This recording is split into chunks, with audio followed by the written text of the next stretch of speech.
podcast. We are William and Luke, and we go through the week of wrestling. We'll review Monday Night Raw. Sometimes we'll cover Impact, sometimes we'll cover NXT. However, there will be no Impact or NXT this week, but with everything that's going on with Dynamite just now and AEW and the upcoming merger, Impact will probably become a weekly segment, maybe bi-weekly, depending on what happens. We'll also cover Dynamite on a Wednesday night and Friday night SmackDown. We'll also, at the very end of the show, announce a winning show, which has been AEW Dynamite for the past 19 episodes. There was one odd week where Monday Night Raw had won it. However, Dynamite seems to be on a bit of a winning streak, and I don't predict it ending, especially with the Dynamite we had just last week. We'll also cover other news in wrestling and then crown a W Factor champion. Sometimes we will go through a bit of fan interaction. However, this week, strange, I did put out fan interaction for how people would book Team Taz and legitimising the FTW title. Just a lot of comments putting the title down, really. Really? Not a lot of people talking about how they would make it bigger or how they would make it better or legitimise it for Dynamite. Just a lot of people saying that Taz should have left the belt back in the early noughties, and how Taz himself should have been left in the early noughties. It is an odd title. It's quite simple and just got this big kind of impact on FTW. I think it's one of these things where not a lot of people knew it, and then when Taz introduced it to the Dynamite audience, not a lot of people looked into it either. I think a lot of people just kind of went, okay, Taz has got a funny looking orange belt, not really going back to the history of the belt and sort of why Taz is trying to bring it into the mainstream. So, but yeah, I did ask the fans if they could come up with some fantasy booking for Team Taz, and unfortunately, just a lot of negativity, a lot of putting Taz down and putting down Brian Cage as well. A lot of people are saying that he's definitely getting away with steroid testing, which, okay, yes, it is a common joke that wrestling fans make, but I feel that nobody really read my request properly. So, no fan interaction this week, unfortunately, but I will put out some more fan interaction to see about fantasy matches they want to have, and it might not even be fantasy for much longer, between the AEW roster and the Impact roster.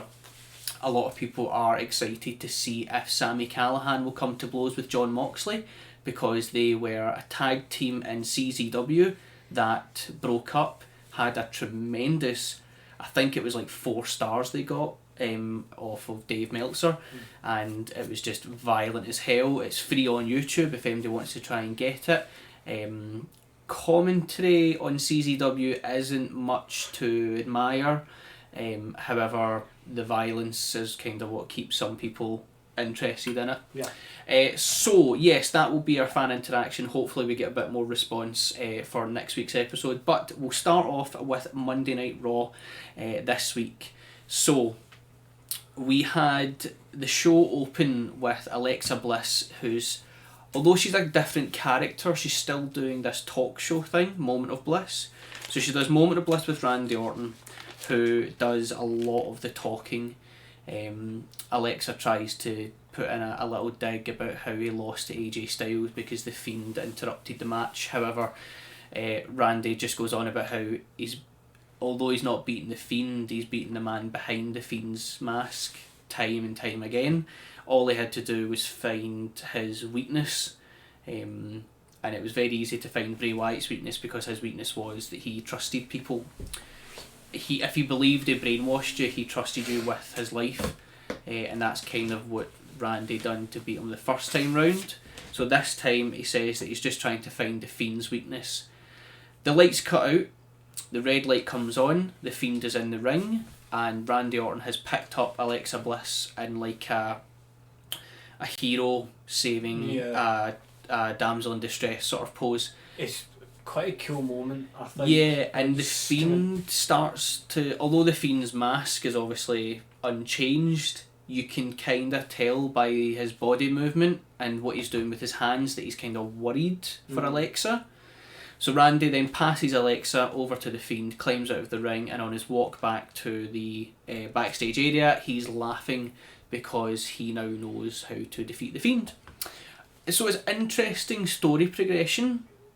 I think it might be perhaps a bit too soon to maybe... I don't want to say bury the Fiend, but if Randy's found a weakness, it means that unless Alexa Bliss is out of the picture, the next opponent for the Fiend will use that same weakness and so on and so forth. So I think it might be a bit too soon to have revealed something like this. However, it is character progression, it's story progression. It takes Randy out of the title scene just now, which I think that's been long enough for Randy being in the title scene for this year. I think we're now past it. Let's move on to someone else. I want to see a storyline with Randy that isn't a title scene. Because the ones I only really remember are with like The Undertaker. Yeah. And Edge, which was supposed to be a really good storyline this year. Yeah. But just really let us down because Edge had to leave early. Yeah. The WrestleMania match went on for just too long. It felt as if nothing happened. Yeah. Because a last man standing match, in my opinion, is the end. If you can keep your opponent down physically for 10 whole seconds, then that should be you saying, listen, I beat you. So a last man standing match or an I Quit match, I would say, are probably the best ways to end a feud. However, it didn't end with WrestleMania. I believe their last match was what they call the best wrestling match in the world, the greatest ever wrestling match. That was their last match. What even happened again? I can't remember. It was really it was just non-memorable to me. There wasn't a lot that happened. They did some nostalgia stuff, but otherwise it was just a wrestling match. It wasn't great at all. We have AJ Styles take on Keith Lee and Matt Riddle. AJ Styles beats Keith Lee and Matt Riddle and becomes #1 contender. AJ then aligns himself with The Miz because he believes that The Miz will be easier to beat at TLC than Drew McIntyre. And The Miz is kind of like, right, backhanded compliment, I suppose. So AJ says he's going to help The Miz cash in and beat Drew McIntyre, but only so that AJ has got a better and easier opponent at TLC. Probably not something you should say directly to the person that you're aligning yourself with. It's not really an AJ thing as well. Yeah. I kind of thought AJ was quite a confident character that would go for that gold. Especially after his character on TNA and all that. Yeah, I mean, they did make reference to the fact that AJ had spent a lot of time in Japan when he first debuted and when he was first kicking about with the titles. But now it just seems to be they don't really refer to him. So you're right, AJ used to have confidence. He used to not be afraid to face anybody because he's faced the biggest in New Japan. But this time round, he would rather fight The Miz than Drew McIntyre, which just, to me, it doesn't seem like AJ's character. But hey ho, that's what they're doing. I think The Miz and Drew would have been really good as well. I think that would have been quite interesting, yeah. So, Miz TV. Miz and John Morrison have their little talk show segment, which has Sheamus as their guest. Now, it turns out, now I must have missed this on a previous episode of Raw, but the sword that Drew McIntyre has been using is Sheamus's sword. What? It's a family heirloom. Yeah, strange, isn't it?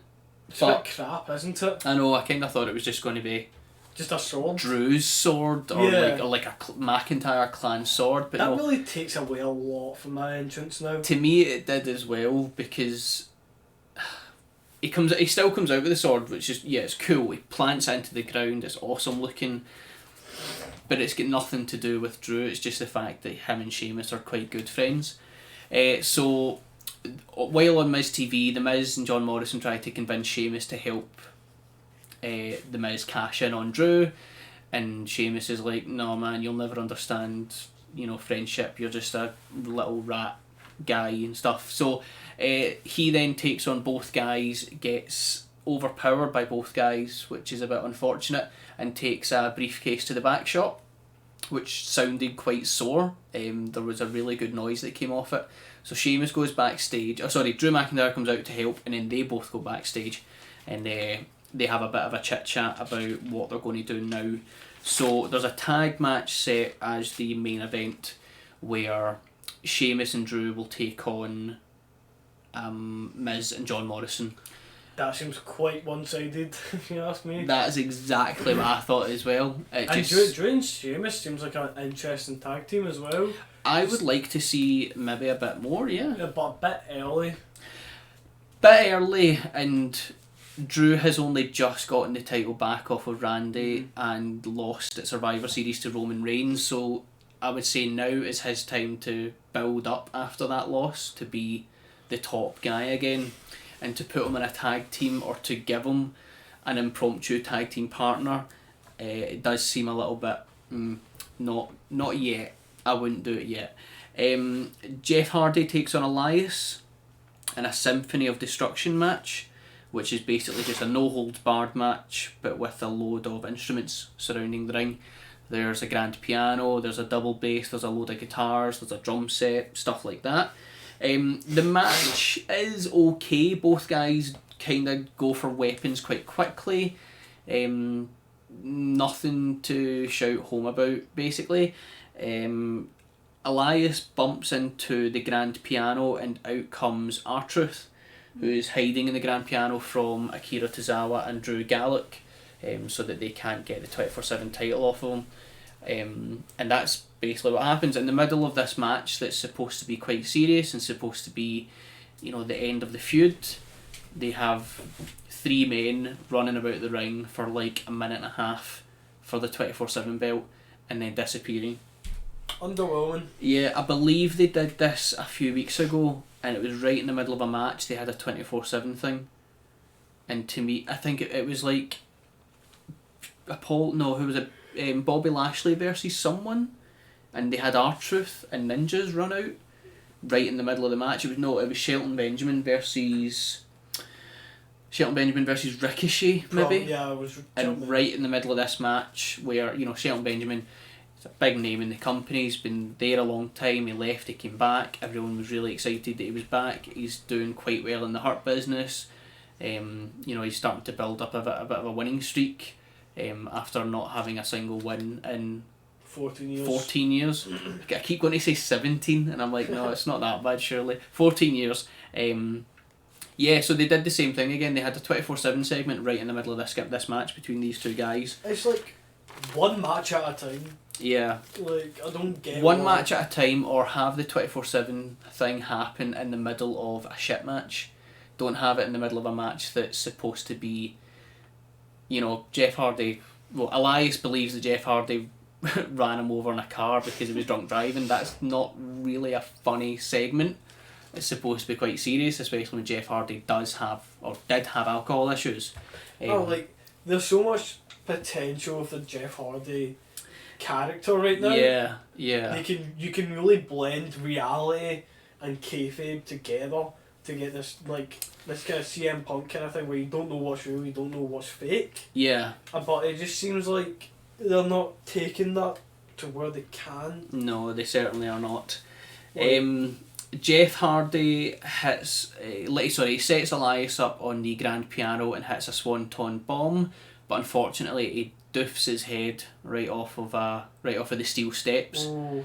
And he doesn't sell it. Well, I say sell it. He doesn't act as if he got hurt. However, it looked sore, and there's no way that didn't hurt, even in the slightest. But yep, he gets up and he sort of just taps the back of his head. He picks up a what's the instrument that's like a disc with bells on it, and you slap it together. A tambourine or something. A tambourine, yeah. That's the one, yeah. So he picks up a tambourine, and as he walks out of the arena, he's clapping the tambourine. Yeah, nothing special, but what I would say is Jeff is not as young as he was in Team Extreme. He's not an old man, but he's definitely... I wouldn't be putting myself through that at Jeff's age. I would still do swantons because that's his move. I would still do high risk stuff because that's what Jeff Hardy does. But I would maybe do high risk appearing stuff, but low risk reality. Yeah, he is a dangerous man. He does stunts by himself. Yeah. For anyone to see. Pretty sure that's how he got how that's how he got injured. He done a bike stunt. And broke his leg or something like that. That's definitely a Jeff Hardy move. Yeah, he's been doing it for years. Yeah. Pretty sure he and Jeff, Matt, had his own wrestling promotion, like this trampoline wrestling promotion, like it was just like a backyard. I think you might be right. I think he'd like hurt himself there as well. Probably a backyard wrestling is dangerous though. Yeah, because it was trampolines. They didn't have rings. Yeah, they don't have rings. They've got trampolines. Sometimes they don't have trampolines. They've got mattresses, and sometimes they've just got big slabs of cardboard and big slabs of wood. Yeah. And clearly, there's also no medical professionals on the set. So if somebody gets a concussion, nobody's going to know until that person vomits, and until that person goes to hospital, if that ever happens. We have Ricochet versus Slapjack. Who's Slapjack? Slapjack is the Retribution guy that's wearing the paper plate with his face cut out. Slapjack also has a really strong, somewhere in England, like it's a really strong accent he's got, and I've never heard the guy speak until this episode of Raw. He grabbed the mic and started speaking after Ali had, because they're trying to get Ricochet to join them, which I think's silly, because are you going to put Ricochet in a mask? Or are you going to just have Ricochet join the faction? I'm not really sure why they want people to join them. I kind of feel as if they should already be established now. Ricochet's also like a face as well. You can't really imagine him in the heel kind of... Yeah, not yet anyway. Not yet. No, but like not all. But anyway, the match was a load of rubbish. Absolute trash. Nothing good about it. I'm sorry. They should do what they've done to Underground. Just stop it. Yep. Just don't even announce that they're stopping it, just stop it and then let other websites say that it's been cancelled. Slapjack picks up the win for this really poor match. Yeah. So Ricochet doesn't even win. Ricochet doesn't even win. Man of that talent. I know. Xavier Woods takes on Cedric Alexander with the Hurt Business at ringside.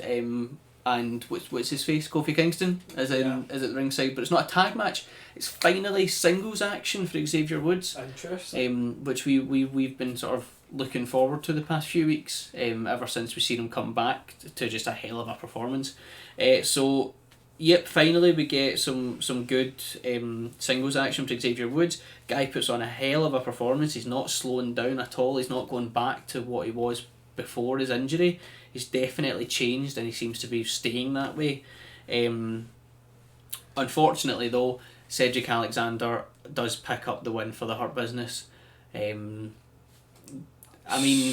off. Yeah, it doesn't take away from his performance. It's just not what you want as the outcome, personally. I would, especially against the Hurt Business. Yeah. He seems to be getting a lot of push. And not a lot of negativity from the fans. It just seems to be that certain people like us remember what it was like when they first started out, and it was quite dull. It just seemed to be the same matches over and over again with Apollo Crews, whereas now things are starting to change up.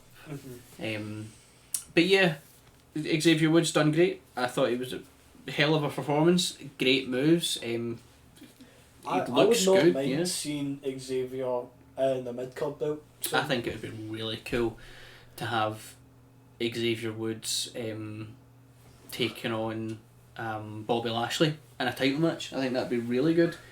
Because, like, Xavier Woods isn't that much smaller than him anymore. Not anymore, not But after he- whatever he's done to himself. He's definitely beefed up, it's Yeah. cool. Yeah, so Xavier Woods, promising talent. Well, I say promising talent as if he's brand new. Promising talent who has been in the company for almost like 8 years or something like that, maybe more. Dana Brooke takes on Reckoning, who is Mia Yim in Retribution. And probably the greatest thing in Retribution history, you'll love this. They have a really poor match. Nothing special happens. But during a clothesline from Dana Brooke, Reckoning's mask comes off.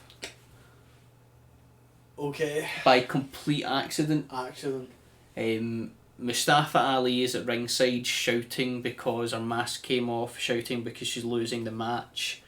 But yeah, the mask comes off, and I was kind of like, I wonder if that was supposed to happen. But then you think about it, it was just a clothesline or a lariat, as they call it sometimes in commentary. Sometimes they just call it one or the other. They don't specify which one it is. But Dana Brooke hit her with a lariat. The arm hits the chest, and then as Mia Yim goes down, the arm remains where it is, and you sort of get like a limbo movement where the mask is then taken off by the arm. There's a very slim chance that was planned. I think that was an absolute accident, and they weren't going to have Mia Yim put the mask back on, so the referee just picked it up and threw it out the ring.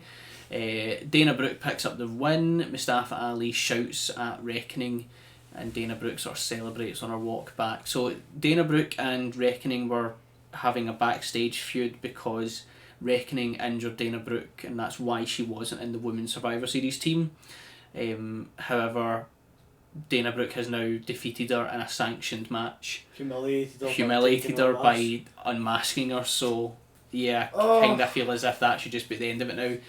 It's all so awkward and like weird watching it. It is. Like Retribution trying to be this whole stone cold against the authority of WWE, but they're getting contracts signed. They're getting paid to be against authority. Like, at least when Stone Cold Steve Austin was against authority, Linda McMahon was paying him. Yeah. Like, it wasn't as if Vince was paying him to be a dick to Vince. Vince did fire him at one point, and Linda rehired him when Vince was doing another storyline that was quite creepy. So, yeah, there is a difference between who Adam Pearce. Adam Pearce is currently the general manager of Raw. There's a difference between Adam Pearce paying someone to vandalise their show rather than someone else in Raw, a mystery figure, paying Retribution to, vandalise the company and stuff like that. Adam Pearce is paying these people to try and tear down the establishment. It's very stupid, very strange way of doing things. Well, I think he's a genius because they're not doing a good job. I've never heard the term genius and Adam Pearce being used in the same sort of well, I mean, I just tactic working, yeah. They're Ah, losing, they're embarrassing themselves, they're not doing anything. Yeah, they've stopped vandalising the place. They're just in matches now. So we come to the main event: Drew and Sheamus versus The Miz and Morrison. AJ's on commentary with this big Omos guy with them. The match is very face heavy. Nothing Miz or Morrison seem to do is shifting the momentum at all. The Miz and Morrison are just, like Morrison will hit that really cool move where he does like a moonsault or like a corkscrew moonsault, but from a sitting position on the top rope. It's very cool, just cool to see, because there's not a lot of room to manoeuvre from the top rope to where your opponent's lying, and he still manages to get like a full 420 or something in there, so it's pretty cool. But no matter what the heels do, the faces still, get back up eventually. AJ gets involved and he tries to push for The Miz to cash in, but after what AJ says, The Miz is kind of hesitant to cash in. Being hesitant, that gives enough time for Drew to get back up. He takes out all three men and picks up the win by pinning the Miz. AJ is then carried away by Omos. Omos kind of holds up AJ on his shoulders and he kind of looks like a child having a tantrum. And that is how they close off Raw. It feels By so... burying the number one contender for the WWE Championship at TLC, which I believe is next weekend. It now makes AJ seem as if there's no chance he's winning.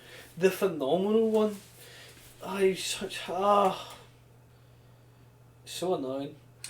When they have AJ being carried away, a grown man being carried away by a taller grown man, the first thing that I thought was the Impact skit where AJ was Hornswoggle, or Hornswoggle was pretending to be AJ. It's like this almost is Carl Anderson and AJ is Hornswoggle in this scenario. So yeah, it just not good It just story development for a match that's, a title match that's coming up at their next major pay-per-view. Yeah. Poor stuff. They're like parodying themselves. Which is what Undertaker repeatedly says on the last ride. His worst nightmare is becoming a parody of himself. Yeah. He says that like 12 times during the entire like 6-part documentary. I don't want to become a parody of myself. And then the day of his retirement he does cameos where he says Elite, Scooby-Doo and Granny. Well, he has retired. He has retired. He can make a parody of himself now if he wants. But okay, so that was Raw. We now move on to AEW Dynamite, which is referred to as Winter is Coming. Very cool, Yeah. That kind of like obviously Game of Thrones. Yeah, Game of Thrones winter not just being a season but being this metaphorical storm. Yeah, this metaphorical storm, this shadow that will cover the land. Mm-hmm. So we start off with the Dynamite Diamond Battle Royale.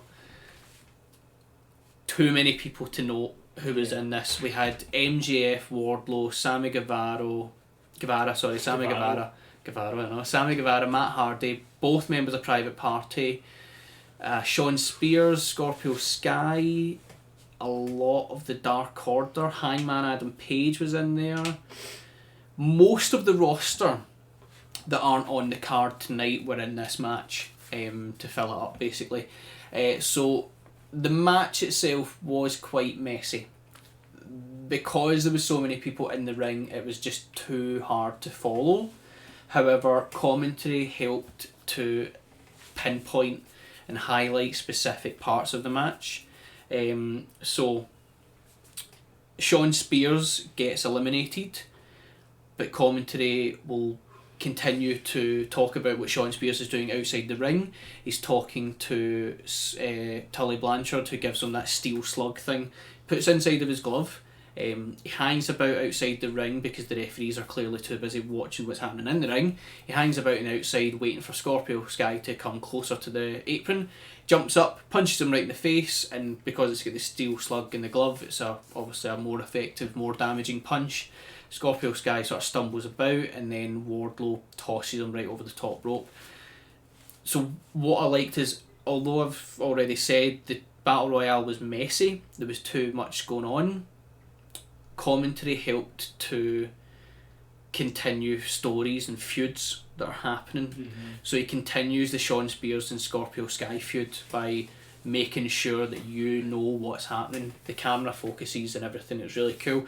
We then have Matt Hardy eliminating Isaiah Cassidy from Private Party, but Isaiah doesn't see this, and commentary makes sure that the audience is aware that Cassidy didn't see who eliminated him, but we know that it was Matt Hardy. Mm-hmm. Now, Matt Hardy is supposed to be the mentor and trainer for Private Party, so having Matt Hardy eliminate one of them is a storyline right there. Where are they going to go with that? Is Matt Hardy turning on them? Is Matt Hardy now turning heel completely? What are they going to do? Interesting.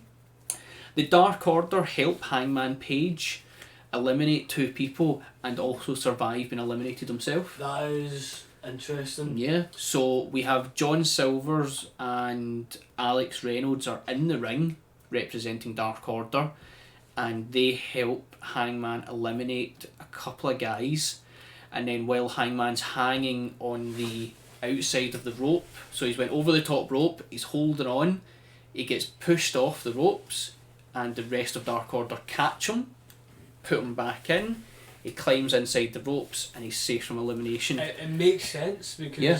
Hangman is vulnerable. He is taking substances right now, alcohol. Yep. And Kenny Omega is top babyface Mhm. at the moment, so it is very. It makes sense for them to support this man who Yeah. to join them, who is also like He's hit rock bottom. Let's get him into Dark Order. he can reach heights. Mm-hmm.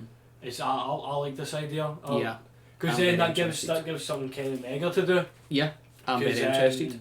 John Moxley won't be around Mm-hmm. because of his child, of course. So Yeah. that is, I'm quite interested. So we have Miro, who's referred to as the Bulgarian Brute, which they haven't referred to him like that since WWE. So it was cool to have that name come back. He eliminates like 6 people. He goes on an absolute warpath. They're actually doing something with him. Yeah, so it's pretty cool watching him take on all these people and sending them all flying out the ring. Your last 5 are Miro, Wardlow, MJF, Sammy Guevara and Jungle Boy. That's your last 5 in the ring. However, Orange Cassidy wasn't properly eliminated and he's lying outside of the ring, recovering. So Miro takes on Wardlow and knocks him down. Knocks him down or out? Knocks him down. Still in the match. Knocks him down. He then is overpowered by both Sammy Guevara and MJF. However, manages to overpower them. Like, it's one of the ones where they both jump on him and he goes down to 1 knee, then he goes down to 2 knees, and then he gets straight back up again, knocks everyone off. He then goes against Wardlow one more time, and then Sammy Guevara and MJF jump on him, so it's 3-on-1, and they do eventually eliminate him. But much like Kane, you know, where he had like the most eliminations in Royal Rumble and stuff, that it was pretty cool to have that for Miro. That was good. So yeah, Miro gets eliminated. Jungle Boy then recovers from his sort of semi-conscious state in the corner. He gets up and takes on MJF, who he takes out quite quickly. He takes on Sammy Guevara, who he takes out quite quickly. Wardlow then throws him over the top rope. However, he manages to save himself, climbs up onto the top. Sammy Guevara climbs up to the top to try and take him down like a suplex or a superplex or whatever. But MJF pushes Jungle Boy, knowing full well that it's going to also send Sammy Guevara over the top rope. So MJF eliminates both men. Sammy Guevara gets up straight away, tries to get back in, but the referees are like, no, sorry, you're eliminated. And MJF is shouting, you know, apologies, and he's sorry, he didn't mean to do that. However, commentary are conspiring against MJF, saying that of course he meant to do it, you know, why would he not do it and stuff. He's not truly part of the inner circle. I believe it gets called like a greasy snake and stuff like that. So yep, good story development for the whole MJF and Sammy Guevara not liking each other. However, MJF won his way into the inner circle, so they are a team. So yeah, that was good. Wardlow and MJF, well, MJF believes that it's just those two left, so he starts to celebrate because all he has to do is beat Wardlow next week for another diamond ring. That's what the whole battle royale is about. The winner of this, so the 2 finalists in the battle royale tonight will go 1-on-1 next week, where the winner will get the diamond ring, the AEW diamond ring that MJF has just now. Yeah. So he will become a 2-time winner at that. However, what happens is, as he's celebrating, thinking, yeah, because next week Wardlow's just going to lie down and I'll pin him and I've won it, Orange Cassidy gets back in the ring, takes out Wardlow completely. It was really cool how quickly Orange Cassidy was moving. He got in the Orange Punch. He got in a lot of top rope stuff and sort of high risk flip manoeuvres. Takes Wardlow completely out. So your winners are MJF and Orange Cassidy, who will go 1-on-1 next week to find out who will be the winner of this Diamond Ring. I'm quite interested. I'm interested to see where it goes, because I don't know, it's one of these ones where I don't see Orange Cassidy winning the Diamond Ring because I don't really think he'll do much with it. I also don't see MJF winning 2 times the Diamond Ring, so I'm curious as to what AEW come up with. What else do we have? Chris Jericho takes on Frank Kazarian of SCU. Chris Jericho comes out with Jake Hager and Ortiz, but Frank Kazarian doesn't come out with the rest of SCU. He comes out by himself. Both guys are roughly the same age. Both guys are in their 50s, or just turned 50. I believe Jericho just turned 50. So both guys are in their 50s, and actually, considering their age, both guys did put on quite a good performance. Not the best match of the night, but with their age taken into consideration, very good.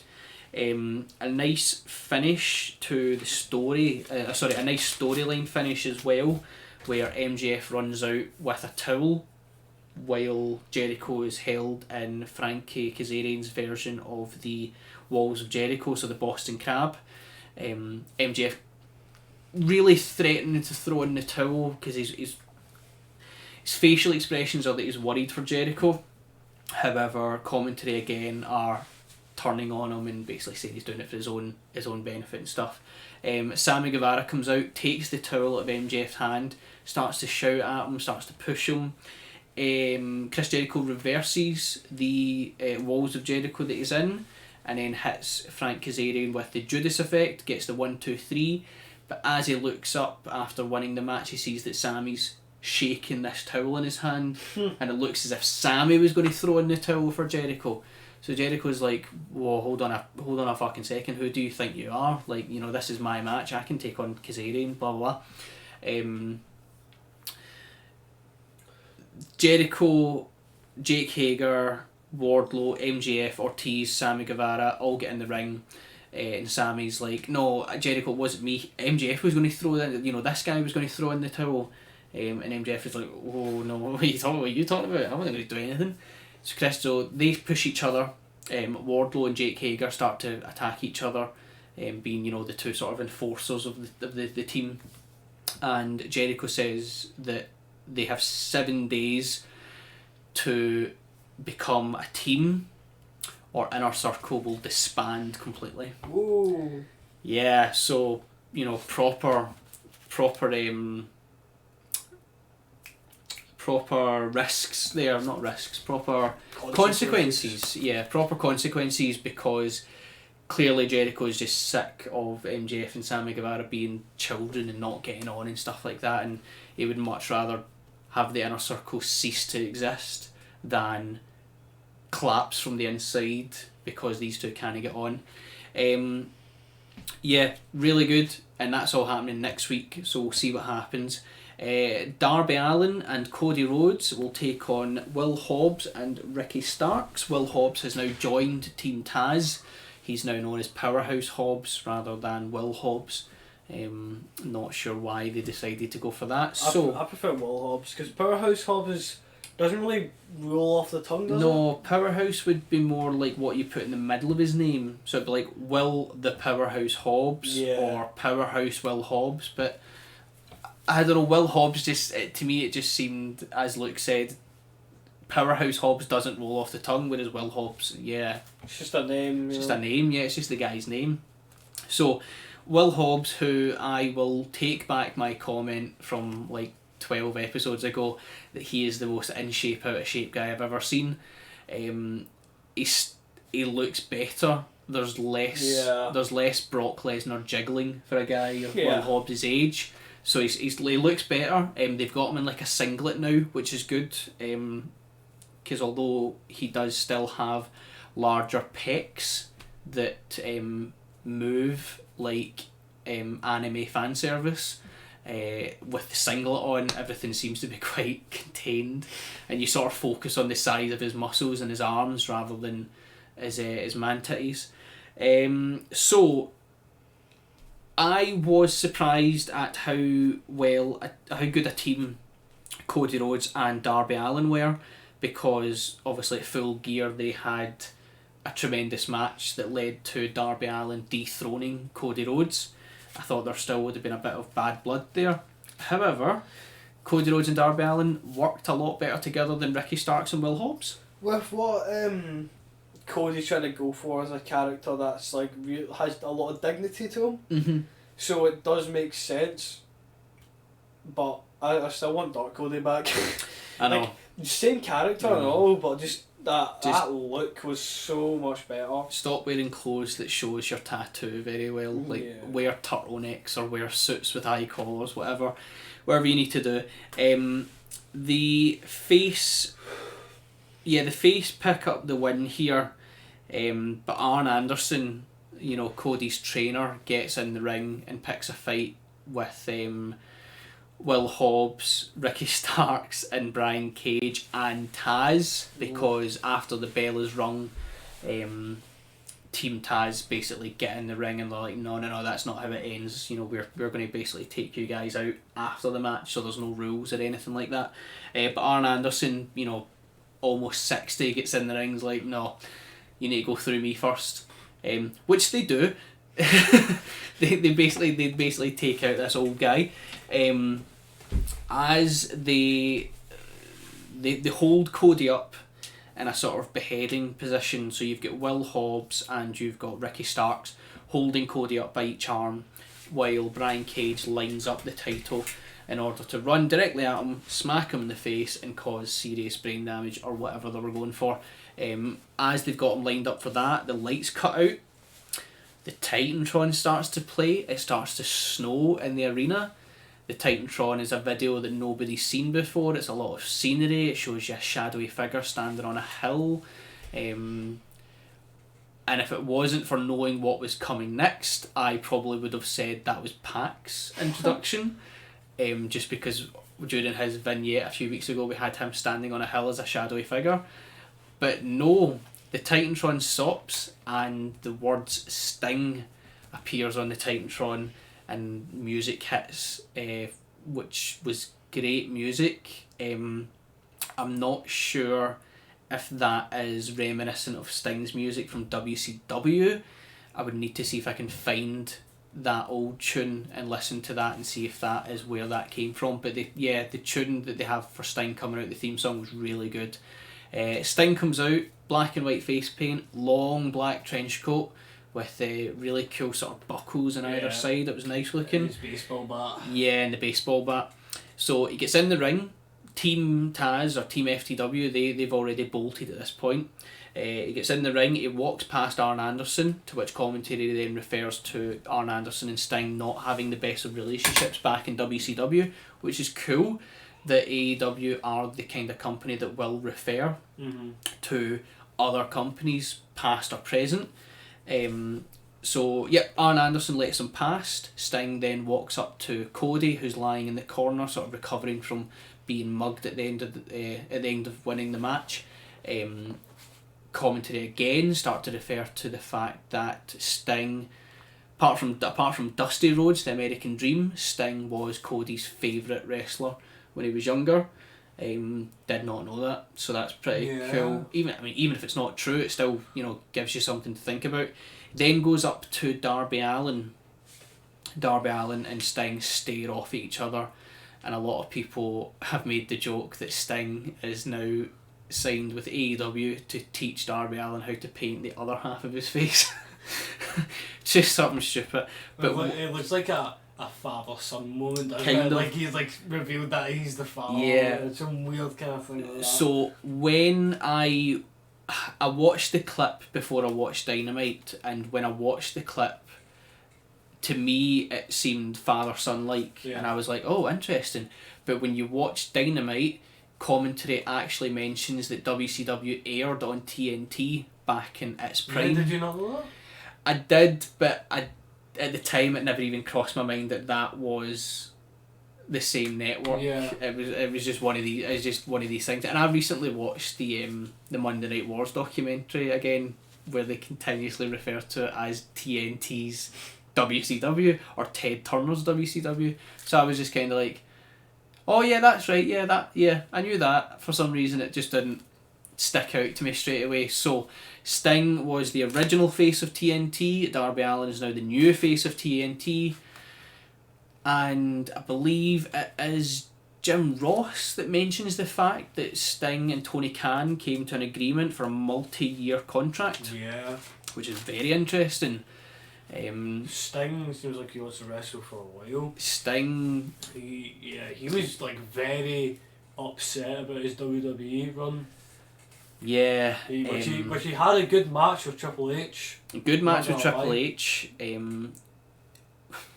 A couple of good matches with Seth Rollins. It was just unfortunate that their third and final match was what he had to retire on because of a concussion.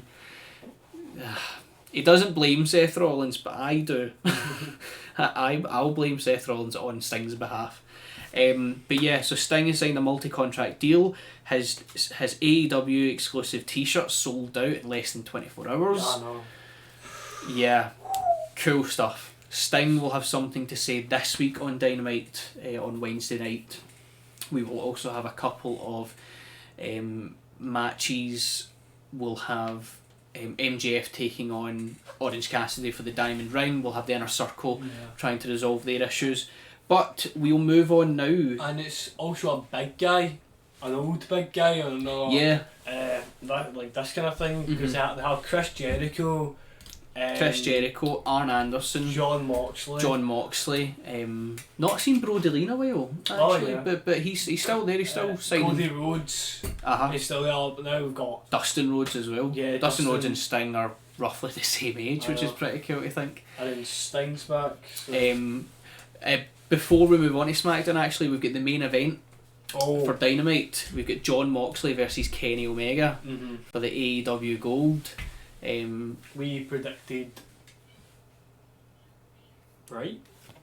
You predicted right. I predicted that John Moxley was going to retain, but I think I predicted that because I wanted to predict it. But realistically, Omega was going to win this, and that's what Luke predicted. So Don Callis joins commentary. Don Callis being one of the VPs for Impact Wrestling. He's on the commentary team. We have Omega come out first as the challenger, which is how it should be. He's waiting in the ring for John Moxley, whose entrance goes on for what felt like 5 whole minutes. Like, it was a long entrance. The music continued to play while both men were in the ring, just, bouncing about, shadow boxing and stuff. So I thought this match was fan-fucking-tastic. I haven't watched all of it, but I've seen a bit. And I want to Yeah, watch great offense from both guys. They end up outside the ring, and commentary has to remind people, or not remind people, they have to tell people at home that the referee is ignoring the 10-second count out rule, because that's not how the referee wants to call this match. Right. He does not want there to be no winner by count out. He does not want there to be a disqualification. It is pinfall or submission inside the ring. That is the only rule the referee has decided to come up with. So although it's not an Extreme Rules, it's not a no hold barred, it's not a street fight or anything like that, the referee has decided that he is not going to call a winner or loser based on disqualification or count out, which is pretty cool for a referee to decide that, and that to be the storyline for the match. So yes, both guys end up outside the ring. There's some proper violence that goes on. They end up in the arena stands where John Moxley throws Kenny Omega into a pile of the fold away stairs, and they reference the fact that you could very easily tear your kneecap if you hit one of them in the wrong position. We have Kenny Omega doing damage to John Moxley's left knee, and then he focuses on that for the rest of the match. Mox then gets in the ring, sets up 2 chairs, and he positions he positions Kenny Omega to sit down, because at this point Kenny's quite tired and stunned and fading in and out of consciousness. John then sits down, tells Kenny to hit him. They hit each other. They start off with open hand slaps and sort of forearms and stuff, and then they just move into jabs. And you can see a couple of times that Jon Moxley's face does vibrate a little bit, so they're hitting each other, which is amazing. Okada is referred to three times during the entire Dynamite, twice during this match, as one of Kenny Omega's greatest rivalries in Japan. I think it's really cool that not only are they mentioning companies, they're actually referencing independent talent as well. Okada being one of Kenny Omega's last matches in Japan, or if it wasn't, no, actually I think it was his last match, and Chris Jericho was the match before that, but yeah. So, good reference to Okada.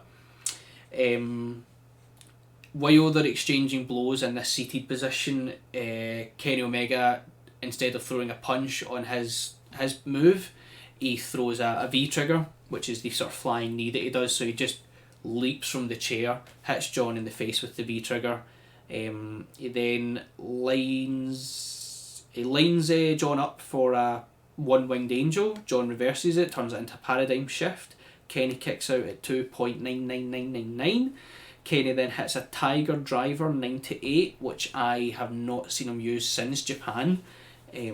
Mox kicks out of that at the same 2.9999. It was awesome. Kenny takes a mean bump on the outside of the ring, right into heaters.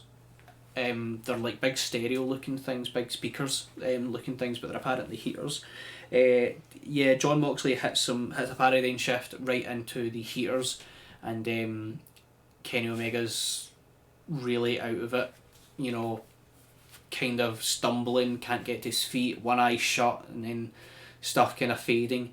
Don Callis runs from commentary all the way over to Kenny to try and help him. The referees all come out to split the two guys up because they have to check Kenny, because it could be a concussion, it could be something more serious. But Jon Moxley doesn't. That's not how this match is ending. So he pulls away referees, he pulls away doctors, he pushes Don Callis, throws Omega into the ring, climbs in himself. Don Callis jumps on the ring apron with a microphone, and he's trying to shout at the referee to stop the match. He's hurt, he can't go on, you need to stop the match. Jon Moxley punches Don Callis. He shuts his eyes and just falls to the ground, and he stays in the ground. It was pretty cool. He's wearing this rose in his suit pocket, and when John hits him, the rose explodes, there's petals everywhere and stuff like that. So Don Callis is down, the mic has rolled into the ring. Kenny Omega picks it up, uses it, and hits Jon Moxley right between the eyes. Jon Moxley's bust opened. Kenny hits 25 V-triggers in the space of 2 minutes. Jon Moxley's got blood all over his face. Kenny goes for the one-winged angel. John reverses the first one, and after a couple more blows to each other, he picks him up and does the second one. And again, great commentary. They refer to the fact that no one has ever kicked out of the one-winged angel, and Jon Moxley is no exception. Kenny gets the 1, 2, 3. He is now the new AEW champion. Callis jumps to his feet as if nothing happened. Kenny Omega is still stumbling about, whatever this blow to the head was, he's still selling it. Don Callis takes him out of the ring, celebrates. They run backstage, they run all the way through the arena, the camera follows them the whole way through, and they're running past other wrestlers, they're running past backstage staff, and everyone's like, oh, there's Kenny, where's he going? He's running quite quickly.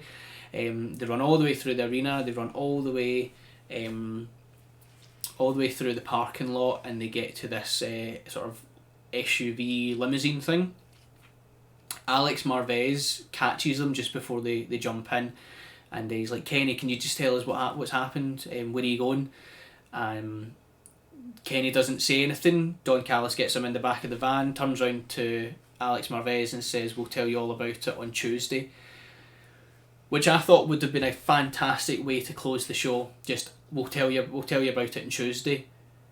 But Alex Marvez then says, Tuesday? Dynamite's on Wednesday. As if it's like, yeah, the fans know this. You don't have to explain it. You don't have to spoon feed it to them. So then Don Callis turns around and he goes, I know. You'll find out you'll find out what's going to happen on Tuesday on Access on Impact Wrestling. And then he gets in the car and they drive away. And I just thought, see if he said, you'll find out what happened on Tuesday. And he gets in the van and drives away. A lot of people would have been, oh, Tuesday's Impact. Oh, Don Callis' Impact. Oh, put one and one together. But no, they had Alex Marvez fucking speak to the... It was a safe option. Like some, I some suppose people it might was not safe. know. I suppose it was a safe option to take. I just thought it was quite silly. So yeah, that's that.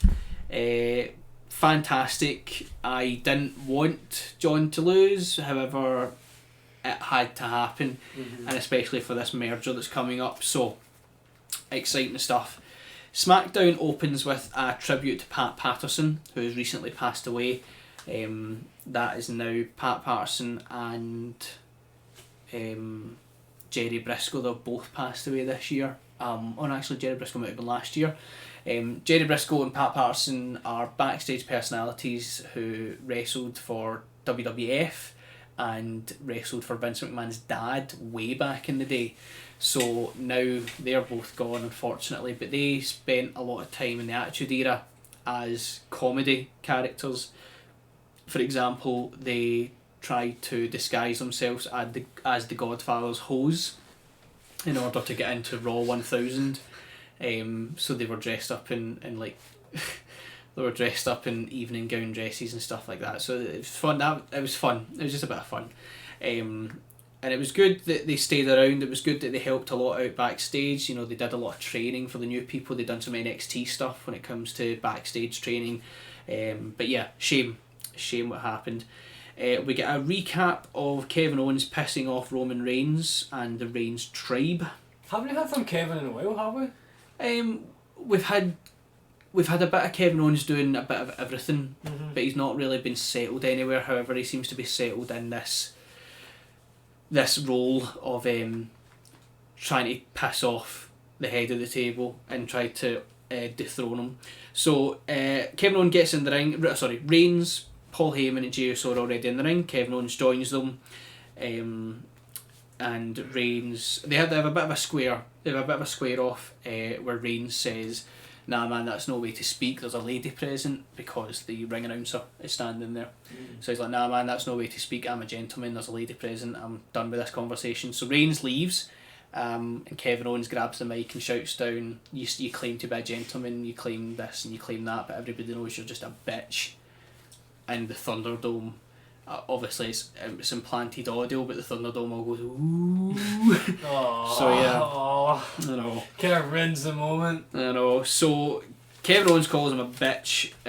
We move on. We have 6-man tag action where Rey Mysterio, Daniel Bryan and Big E take on Dolph Ziggler, Nakamura and Sami Zayn. Big E now comes out to a new theme song. Ooh. And his old entrance where he would come out and he would, the bowl of like Olympic powder Yeah. for weightlifting. He comes out and he dusts off his hands, claps them together, and then he goes, "Woo!" So yeah, Big E's going back to when he was prior to New Day. He was in and out of the heel character. It's cool. It's promising. They also say that Big E's a former member of New Day. Oh. Rather than what Xavier Woods said a couple of weeks ago, where the New Day is cross-brand. That's not going to be the case. He is apparently the former member of New Day. So 6-man tag action. The Big E picks up the win for the good guys. The good guys leave. The bad guys shout something at them, and the good guys come back in the ring, and they're like, "Okay, the match is done, but we'll still kick your ass." So Nakamura and Sami Zayn and Dolph Ziggler are lined with with Dolph Ziggler in the middle. They run off the ropes, and on their return trip, Dolph Ziggler holds onto the rope so he doesn't go with them. The three faces then wipe out Nakamura and Sami Zayn over the top rope and everything. They get sent packing, and Dolph Ziggler lets go of the ropes and he turns around and he's like, "Okay, this might have not been the best idea because it's now 3-on-1, but he tries to calm down the faces who just take turns doing their finishers on him, which was really cool. And it ends with Daniel Bryan's theme song, which I was kind of like, no. Nah. End it on Big E's theme song. It's new. People haven't heard it. People might not have really noticed that it was new. They might have just kind of thought that it was like, I don't know, just random WWE, music saved up in their playlist. But there we go. Murphy versus King Corbin. Buddy Murphy comes out and they do the SmackDown thing where they've got the little banner down the side that tells you their name, their height, their weight, their notable accomplishments and their finishing move. Do you know what Buddy Murphy's notable accomplishments are? No. Well, his girlfriend is Aaliyah Mysterio. Like actually real life? No, Okay, right. but okay. kayfabe, that is his notable accomplishments. This man has held the Cruiserweight Cruiserweight Championship twice, the Raw Tag Team Championship.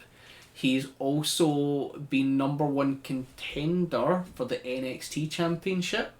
However, WWE and SmackDown decided that all they were going to put in his text box for notable accomplishments is that he was the boyfriend to... Does nobody look at their social medias, or do they think that everyone I don't know, they must just think thinks that... that him being with her? One of the things that people found when the relationship first started is they found Aaliyah Mysterio's Instagram, and there was a lot of pictures of her and her real life boyfriend, to which they were putting up, oh, I wonder what Buddy's going to think about this, or I wonder what this guy's going to think about Buddy Murphy, or we're going to have this guy getting a contract to WWE and facing Buddy Murphy at WrestleMania. And it's main event in WrestleMania for the heart of Aaliyah Mysterio. But yeah, what was really annoying, apart from the match being really bad, is that Murphy has done some stuff in the past. Like, he has held belts, he has done some proper good stuff. However, all his notable accomplishments boil down to the fact that he's Aaliyah Mysterio's boyfriend, which is just burying the man. Yeah. It's unfortunate. So, the match was rubbish. King Corbin wins. Kevin Owens and Otis takes on Jey Uso and Roman Reigns. Jey Uso did go a bit hyper at the beginning of the show, where he was talking about how Kevin Owens is no one and he needs to treat Roman Reigns with respect, and Kevin Owens doesn't even deserve to be in the same ring and stuff like that. So as he's shouting at Kevin Owens, Roman Reigns has to take a step back, because he's kind of like, again Jey Uso is just jumping the gun. He's hyperactive, he's like a child, and Roman Reigns is going to have to discipline him later. So Roman Reigns, during SmackDown, Jey Uso apologises for how he acted, and Roman Reigns is kind of like, listen cuz, it's cool. And everybody was like, oh, that's not what we were expecting from Roman Reigns. But in this match, Jey Uso comes out himself, and Roman Reigns doesn't come out to help him, so it's 2-on-1.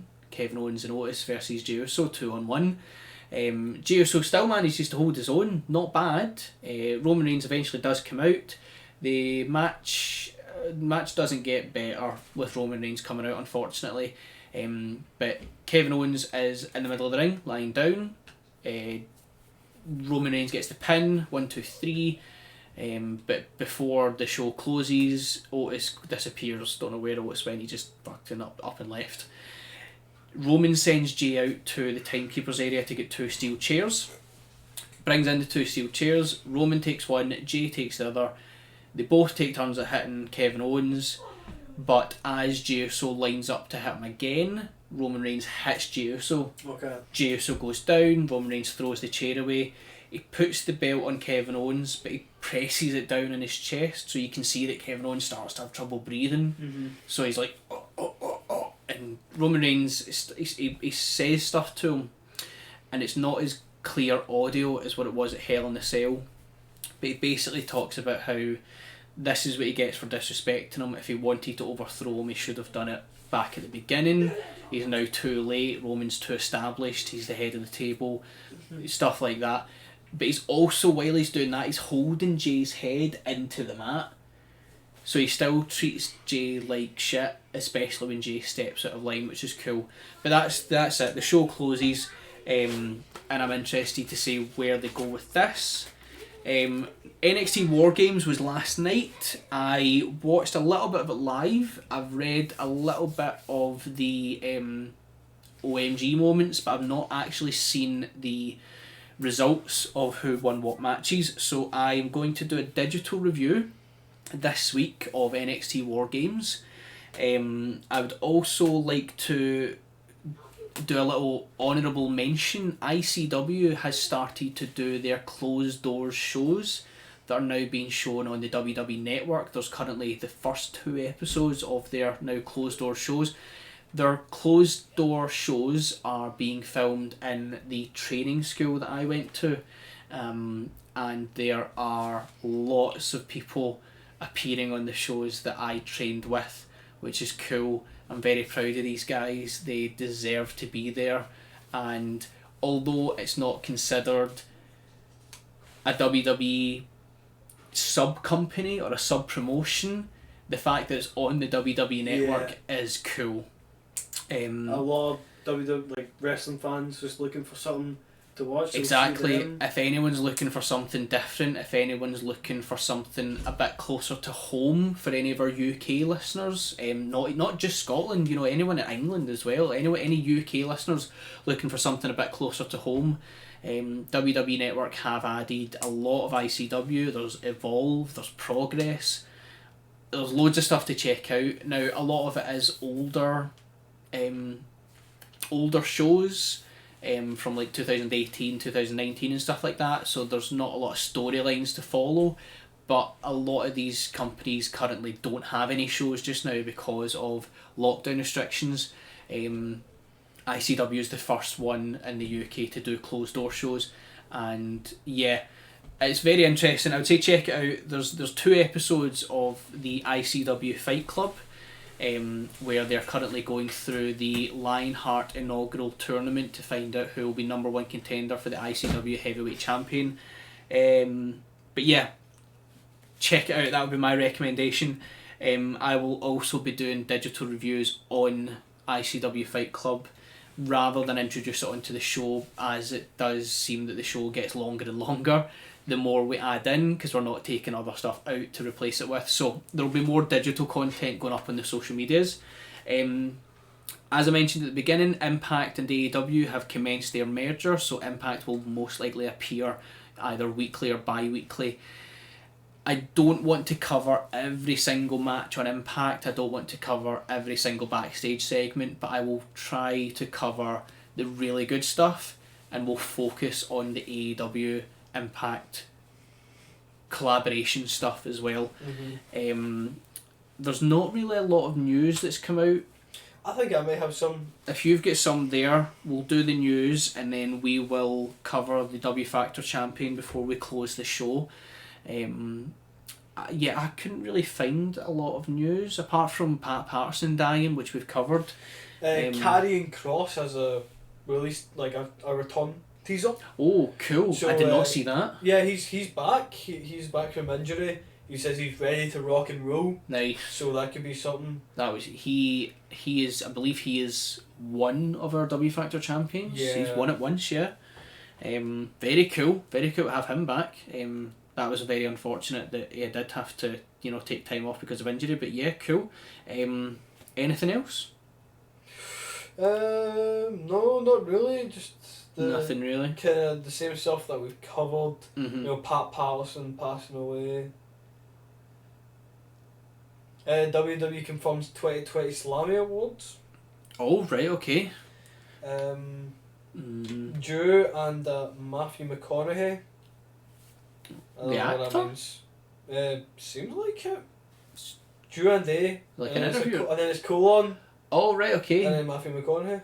So I'm assuming Drew and A is going to be like some sort of podcast maybe that Drew's doing on the WWE Network. I have no idea. Okay, that might be something worth checking out. Any fans of Matthew McConaughey out there? WWE commentators not allowed to use Chris Jericho related terms such as the Codebreaker. That is unfortunate.